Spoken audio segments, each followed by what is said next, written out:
آج کی بڑھتی ہوئی فیشن کی دنیا کو دیکھتے ہوئے جہاں آئے دن ایک نیا برانڈ اٹھ کھڑا ہوتا ہے، کیا آپ نے کبھی سوچا کہ فیشن کی کہانی شروع کہاں سے ہوئی تھی؟ جب نہ ڈیزائن تھے اور نہ ہی کسی رنگوں کے بارے میں علم تھا، تب بھی انسان خود کو ظاہر کرنے کی کوشش میں لگے ہوئے تھے۔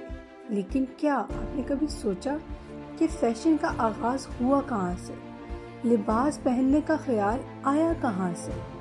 میرے چینل پہ آپ سب کو خوش آمدید، جہاں ہم وقت کے ساتھ سفر کریں گے اور جانیں گے کہ فیشن نے ہماری دنیا کو کیسے بدلا۔ آج ہم ہزاروں سال پیچھے چلتے ہیں، وہاں جہاں فیشن نے کہانی شروع کی تھی۔ اگر ہم بات کریں ابتدائی دور کی، تو ابتدا میں لباس کو پہننے کا مقصد خوبصورتی نہیں تھا، بلکہ زندہ رہنا تھا، اپنے بدن کو ڈھکنا تھا۔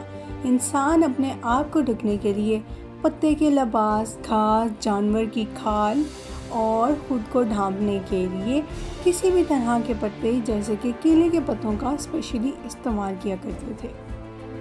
جیسے کہ آج بھی اگر کبھی کارٹون موویز دیکھیں، ان میں آئی لینڈ کے اوپر اکثر جانوروں نے اسی طرح کے لباس پہنے ہوں گے، جو کہ ہمیں ابتدائی دور کا ایک ہلکا سا منظر دکھاتا ہے۔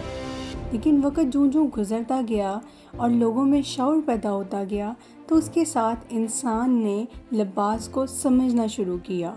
سمندر میں موجود سپیوں کا اور رنگین مٹیوں کا استعمال، شاید اس لمحے فیشن نے پہلا سانس لیا تھا، کیونکہ خود کو ظاہر کرنا انسانی فطرت ہے۔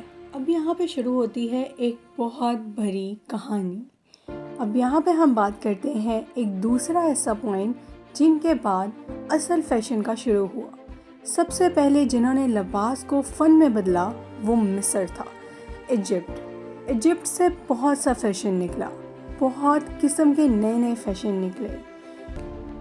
مصر میں لباس کو نہ صرف ایک تن بدن ڈھکنے کی چیز سمجھی جاتی تھی، بلکہ ان میں سفید اور ریشمی لباس، سونے کے زیورات اور شاہی تاج فیشن نہیں بلکہ اس میں طاقت کی علامت تھی۔ اگر ہم آج بھی مصر کی تاریخ کو کھولیں تو ان کے لباس ہمیں اسی طرح کے دکھائی دیں گے، جن میں انہوں نے بھاری بھرکم سونے کا استعمال کیا گیا ہوگا اور سفید رنگ کا استعمال کیا ہوگا۔ یہ ان کی ثقافت کا ایک بہت بڑا حصہ ہے۔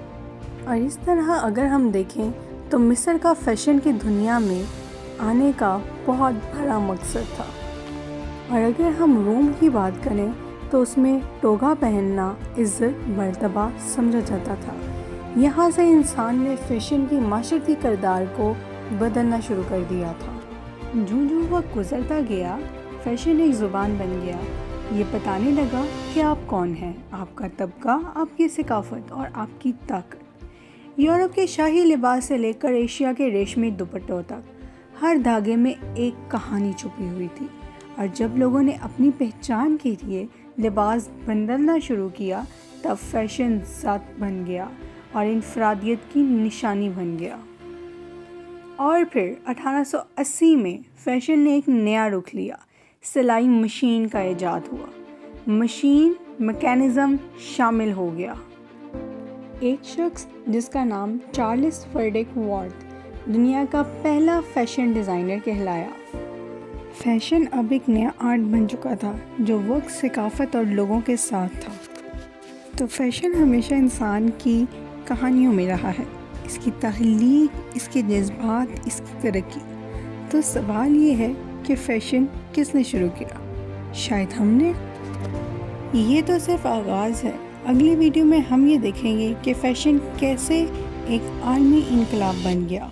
ویڈیو پسند آئی ہو تو میری ویڈیو کو لائک، سبسکرائب اور شیئر کرنا مت بھولیے گا، کیونکہ فیشن کی یہ کہانی ابھی ختم نہیں ہوئی۔ میں ہوں ایک کریٹو پلس اور فیشن کی دنیا میں یہ سفر آپ کے ساتھ۔